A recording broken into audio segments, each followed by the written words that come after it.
Assalamu alaikum students, I am your teacher Mahwish. I am your Urdu and Islamic art teacher. How are you students? Hope you are all doing good. Students, आज हम लोग देखते हैं कि आज हम लोगों ने कौन सा लेसन पढ़ना है. ठीक है, आए हम अपने लेसन की तरफ आते हैं. स्टूडेंट्स, जैसा कि आप लोग देख रहे हैं हमारा ये लेसन है फ़िक्र आखिरत. ठीक है, इसका मतलब है आखिरत की फ़िक्र. ठीक है, ये देखें, ये आपके सामने लिखा हुआ है आखिरत की फ़िक्र. आपको पता है आखिरत किसे कहते हैं? आखिरत जो होती है वो मरने के बाद की ज़िंदगी होती है. ठीक है, अगर हम दुनिया में इस्लाम को दिल से और ज़ुबान से उसके सच्चा होने की तस्दीक करेंगे, ठीक है, और अल्लाह ताला की किताबों पर अल्लाह ताला की आसमानी किताबों पर, रसूलों पर, फ़रिश्तों पर और आखिरत पर यकीन रखेंगे तो हमारी दुनिया भी बेहतर होगी और हमारी आखिरत भी बेहतर होगी. हमें दुनिया में भी अजर मिलेगा और आखिरत में भी अजर मिलेगा. ठीक है, अल्लाह ताला ने इंसान को इस दुनिया में पैदा ही अपनी इबादत के लिए किया है. ठीक है, और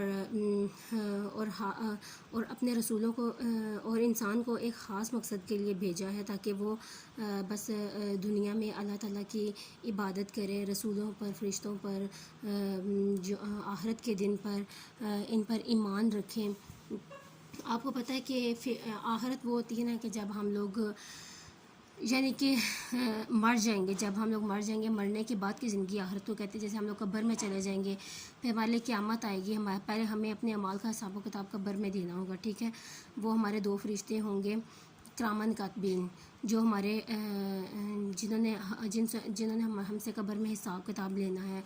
फिर क़यामत के दिन जो हमारे नेक अमाल होंगे हमें जन्नत मिलेगी और अगर हमारे बुरे अमाल होंगे तो हमें दोज़ख में डाल दिया जाएगा. अल्लाह ताला ने फरमाया है कुरान पाक में कि ए इंसान, दुनिया की ज़िंदगी एक खेल नहीं है. ठीक है, अगर बहुत अच्छा घर है तो वो आखिरत का घर है जो हमेशा के लिए है. दुनिया की ज़िंदगी तो आर्जी है, एक दिन हम लोगों ने यहाँ से मर जाना है.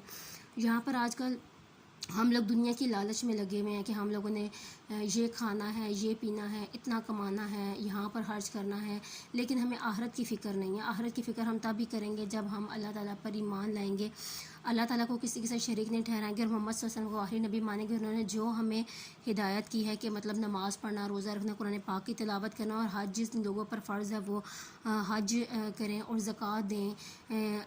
मतलब इन चीज़ों पर अगर हम लोग दिल से ईमान लाएंगे और हुकूक़ुल बात दूसरों के साथ अपना अखलाक अच्छा रखेंगे तो यकीनन कि हमारी दुनिया भी संवर जाएगी और हमारी आखिरत भी संवर जाएगी.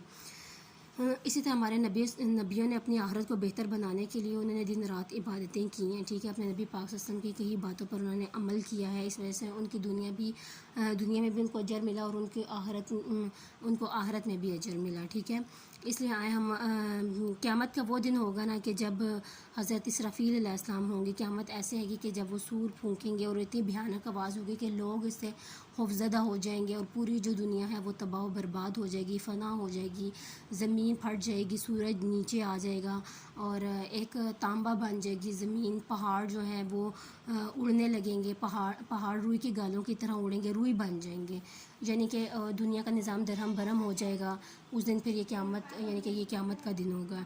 आए अब हम अपने लेसन की तरफ चलते हैं. देखिए स्टूडेंट्स, हमारे लेसन में फ़र्स्ट लाइन है इस्लाम में ईमान ज़ुबान से इकरार और दिल से तस्दीक करने का नाम है. ईमान से मुराद अल्लाह ताला, फ़रिश्तों, रसूलों, आसमानी किताबों और आखिरत पर यकीन रखना है. ठीक है, अगर हम इस्लाम को मानते तो हमें चाहिए कि हम ज़ुबान से उसका इकरार करें और दिल से उसकी तस्दीक करें, दिल से उसको सच्चा मानें. ठीक है, और अल्लाह ताला, फ़रिश्तों, रसूलों और आसमानी किताबों और आखिरत पर भी यकीन रखें. तमाम पैगम्बरों ने अपनी अपनी उम्मत के लोगों को अल्लाह ताला की इबादत और आखिरत के अक़ीदे पर ईमान की तालीम दी. जो पैगम्बर हैं उन्होंने जो है वो अपनी उम्मत को, ठीक है, जो उनकी उम्मत है उन्होंने लोगों को अल्लाह ताला की इबादत और आखिरत के अक़ीदे पर, यानी आखिरत को मानने की और उस पर ईमान लाने की तालीम दी. आखिरत मरने के बाद दोबारा ज़िंदा किए जाने की तरफ इशारा है, यानी कि हम लोग एक दिन मर जाएंगे, ठीक है, फिर हम दोबारा ज़िंदा किए जाएंगे. वो आखिरत का दिन होगा. जिसका आखिरत पर ईमान होगा वही इस्लाम के अखलाकी असूलों की पाबंदी करेगा, वही इस्लाम के अखलाकी असूलों की पाबंदी और अपने अमाल की फ़िक्र करेगा. ठीक है, यानी जो लोग आखिरत की फ़िक्र से डरते हैं ना, फ़िक्र आखिरत से डरते हैं कि हम दोज़ख में ना चले जाएं, हमें अज़ाब ना मिले, तो वही जो है वो इस्लाम के असूलों की पाबंदी भी करते हैं और अपने अमाल की फ़िक्र भी करते हैं कि यानी कि वो नेक अमाल करें. और जो शख्स आखिरत पर ईमान नहीं रखेगा वो अल्लाह ताला की नफ़ी करेगा और फ़िक्र आखिरत से दूर रहेगा. यानी कि यही समझो कि जिनको आखिरत की फ़िक्र नहीं है, दुनिया के लालच में लगे हुए हैं, ना नमाज़ पढ़ते हैं, ना रोज़ा रखते हैं, यानी कि इस्लामी इबादत मतलब वो नहीं करते تو سمجھو کہ وہ اللہ تعالیٰ کو نہیں مان رہے اور وہ آخرت سے بھی دور ہیں، یعنی کہ جنت ان کو نہیں ملے گی۔ مسلمانوں کا ایمان ہے کہ یہ کائنات، اس میں موجود ہر شے ایک دن فنا ہو جائے گی، ٹھیک ہے۔ یہ ہمارا ایمان ہے کہ ایک نہ ایک دن پوری دنیا جو ہے وہ فنا ہو جائے گی۔ ایک مقررہ وقت پر حضرت اسرافیل علیہ السلام کے سور پھونکنے سے اس کائنات کا نظام درہم برہم ہو جائے گا، اور وہ قیامت کا دن ہوگا۔ قیامت کے دن انسانوں کو دوبارہ زندہ کیا جائے گا، ان کے اعمال کا حساب لیا جائے گا۔ نیک لوگوں کا ٹھکانہ جنت اور برے لوگوں کا ٹھکانہ دوزخ ہوگا، اور یہی آخرت کی زندگی ہوگی، ٹھیک ہے۔ یہاں تک آپ لوگوں کو سمجھ آ گیا ہوگا۔ آگے چلتے ہیں۔ اللہ تعالیٰ نے اس دنیا کو امتحان کی جگہ بنائی، یعنی کہ ہم لوگ جس طرح اسکول کی پڑھائی کرتے ہیں، ہم لوگ پیپرز دیتے ہیں، پھر ہم لوگوں کا رزلٹ آتا ہے، اگر اچھے پیپر ہیں تو ہم پاس ہیں، اگر گندے پیپر ہیں، اچھے پیپر نہیں ہیں تو ہم فیل ہیں۔ یعنی کہ یہی ہماری زندگی جو ہے یہ ہمارے لیے ایک امتحان ہے۔ اس میں یہاں پر کیونکہ اللہ تعالیٰ کا ہمیں بھیجنے کا مقصد ایک عبادت ہے، ٹھیک ہے۔ اگر ہم اللہ تعالیٰ کی عبادت نہیں کریں گے، زبان سے اقرار، دل سے تصدیق نہیں کریں گے، تو سمجھو کہ ہم لوگ فیل ہو جائیں گے، ٹھیک ہے۔ ہم لوگوں کو دوزخ ملے گی۔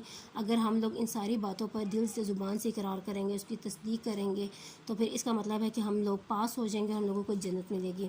اس دنیا میں ہر انسان ایک امتحان سے گزرتا ہے۔ اللہ تعالیٰ اپنے بندوں پر آزمائشیں ڈال کر ان کو پرکھتا ہے۔ وہ ان حالات میں بھی اللہ تعالیٰ پر توکل کرتے ہیں، بھروسہ کرتے ہیں، اور ان کے احکامات پر عمل کرتے ہیں یا نہیں۔ یعنی پوری لائف میں اللہ تعالیٰ جو اپنے بندوں کو آزمائش میں ڈالے رکھتا ہے کہ مطلب یہ انسان اچھی اور بری تقدیر مطلب اللہ تعالیٰ نے ہی بنائی ہے۔ حالات مطلب زندگی میں بہت اچھے اچھے بھی آتے ہیں اور بہت پریشانیاں بھی آتی ہیں، اگر انسان پھر بھی اللہ پر بھروسہ رکھے گا اور حالات کا مقابلہ کرے گا اور اللہ تعالیٰ کے بتائی ہوئی باتوں پر، ان کے احکامات پر عمل کرے گا، تو یہ بات اس کے لیے بہت اچھی ہوگی۔ اگر نہیں کرے گا تو وہ سمجھو کہ وہ مطلب وہ اس زندگی سے، اس دنیا سے آخرت کی فکر میں بالکل فیل ہے، یعنی کہ وہ اس کو اجر نہیں ملے گا، اس کو نیکی نہیں ملے گی، یعنی وہ اپنے لیے برائیاں جو ہے وہ خود ہی ڈھونڈ رہا ہے۔ اس کا مطلب یہی آ جاتا ہے۔ مسلمان اس بات پر پختہ یقین رکھتے ہیں کہ پکا یقین رکھتے ہیں کہ دنیا کی زندگی عارضی ہے اور تھوڑے عرصے کی ہے، بلکہ آخرت کی زندگی ہمیشہ کے لیے ہے، ٹھیک ہے۔ انسان اس دنیا میں خاص مقصد کے لیے بھیجا گیا، اور وہ خاص مقصد ہے اللہ تعالیٰ کی عبادت اور بندگی، ٹھیک ہے۔ بندگی ہوتا ہے یعنی اللہ تعالیٰ کی عبادت کرنا، اللہ تعالیٰ کے احکامات پر عمل کرنا۔